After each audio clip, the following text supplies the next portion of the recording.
대한민국은 1987년 개헌 아래 총체적인 위기입니다.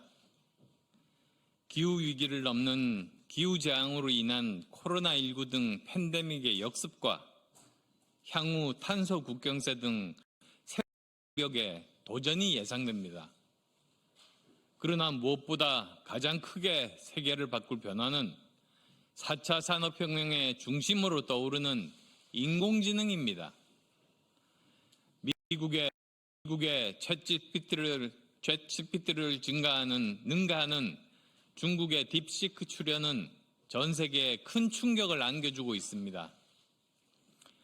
세상은 빛의 속도로 누가 더 잘하나 혁신 경쟁을 하고 있는데 죽을 힘을 다해 세계 10대 경제 대국에 오른 우리 대한민국은 개구리 싸움질로 허송세월 중입니다. 비상계엄과 탄핵소추로 대한민국의 입법, 행정, 사법 모두 총체적 위기입니다. 한국은 사실상 정치적 내전 상태입니다. 1987년 이후 대통령 탄핵만 무려 3차례, 전현직 대통령 5명이 구속되었고 급기야 현직 대통령이 구속되었습니다. 대한민국의 정치에서 대화와 타협이 실종된 지 오래고 정치의 사법화, 광정의 선동이 일상화되었습니다.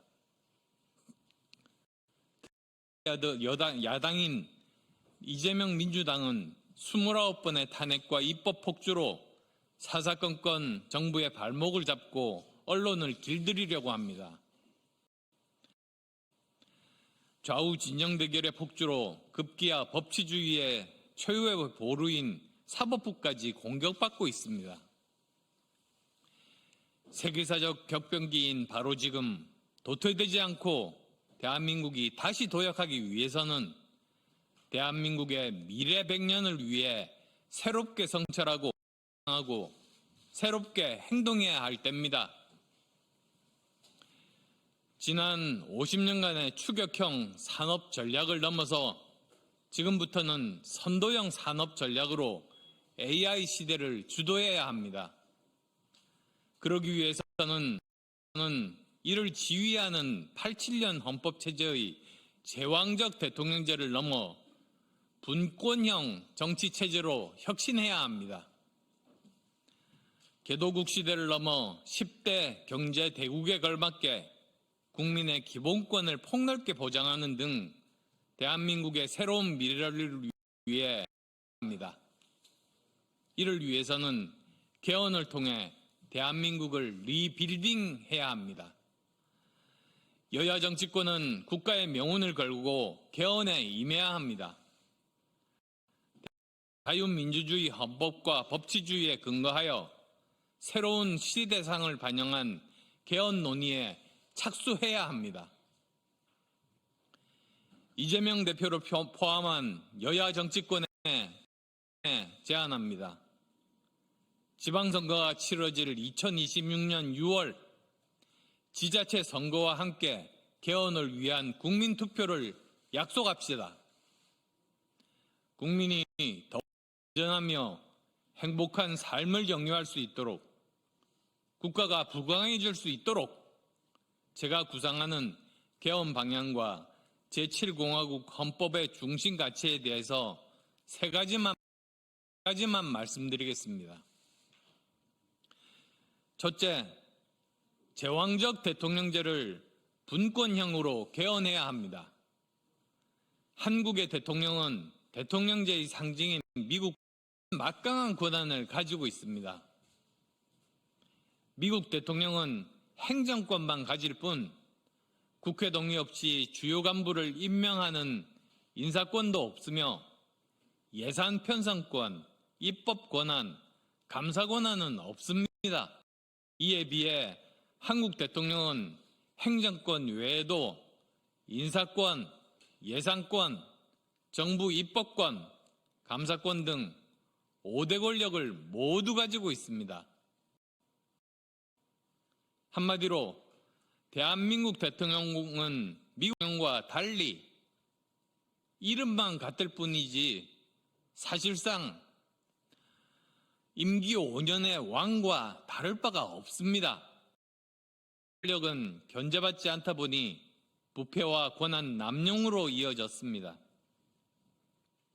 자, 그렇다고 내각제나 이원집정부제는 분단 현실의 한국에 맞지 않다는 생각입니다.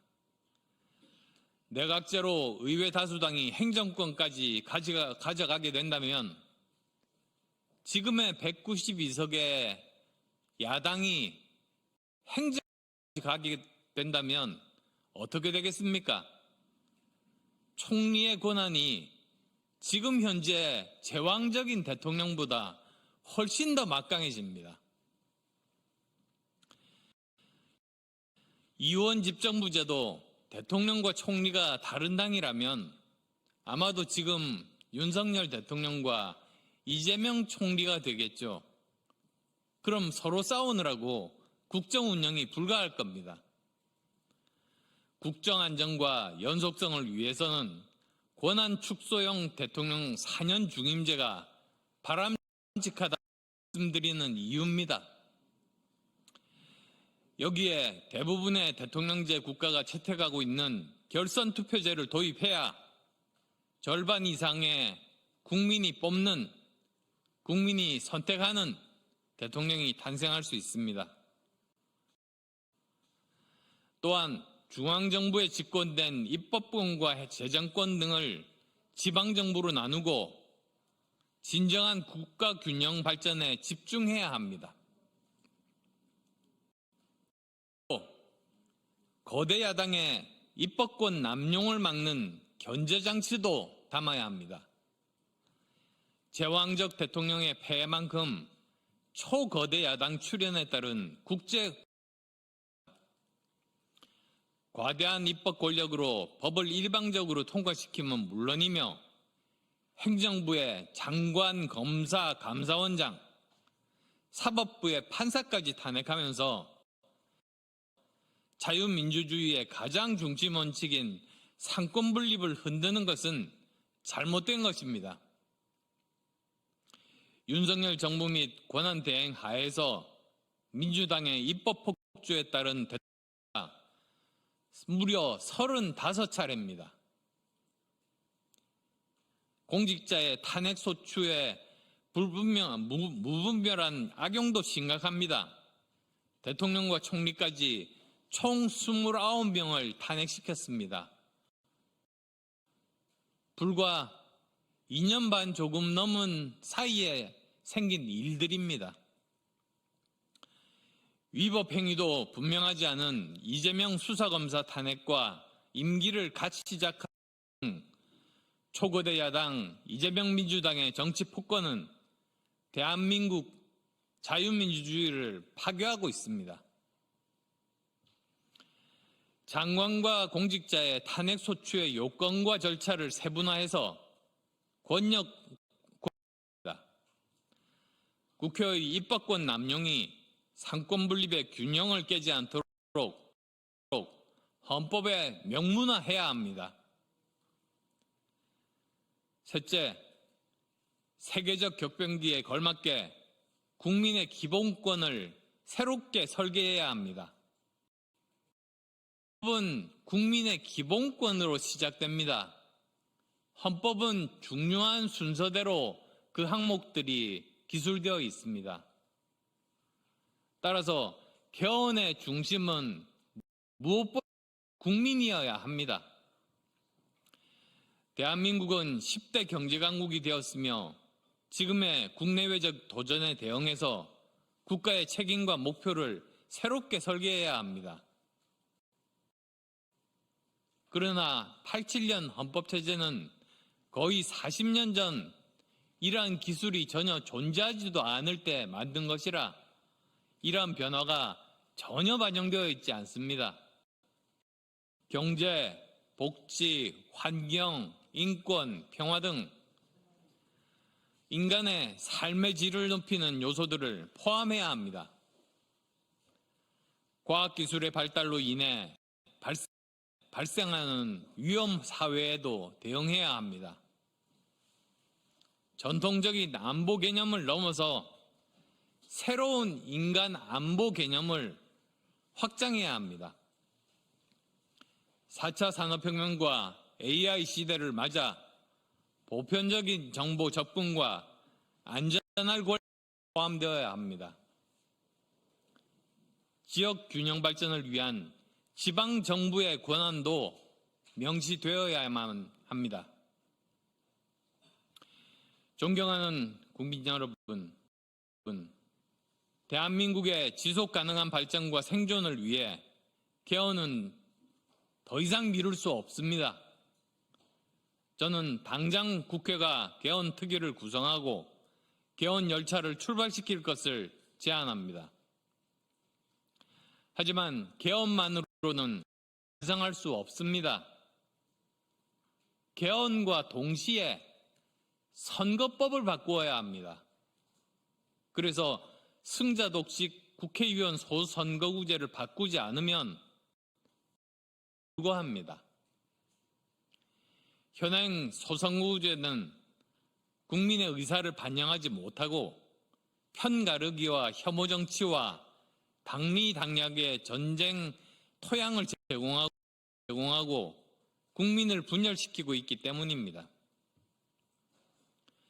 소선거구제에서 당선자가 받은 표를 제외하고는 모두 사표가 됩니다.